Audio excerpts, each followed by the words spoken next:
I think everyone knows that Pali is a batting track. প্রথম ওভারটা দুর্দান্ত bowling করলো, দ্বিতীয় ওভারটা ভালো করতে পারেনি মুস্তাফিজুর রহমান। পরপর 3টি বাউন্ডারি খেয়ে এই ওভারে দেন 16 রান।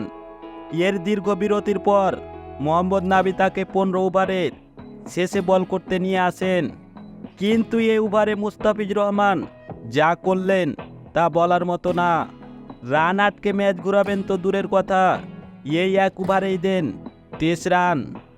ম্যাথুস ও ধানুষ্কা ভালো করে পালিশ করলেন মুস্তাফিজকে। মাত্র 3 ওভারে একটি উইকেট নিয়ে সর্বমোট 44 রান দেন মুস্তাফিজ। ম্যাচ শেষে ডাম্বালুর অধিনায়ক মোহাম্মদ নাবি বলেন, আমার মুস্তাফিজের উপর ভরসা ছিল, কিন্তু সে দ্বিতীয় ওভারে রান আটকাতে পারেনি। ওই ওভারটাতে বাজে বোলিং করেছে। আমি মনে করি উইকেটেরও কিছু দোষ ছিল, সে কারণে মনে হয় এমনটা হয়েছে। আশা করি আমরা তাকে পরের ম্যাচে ফিরে পাবো।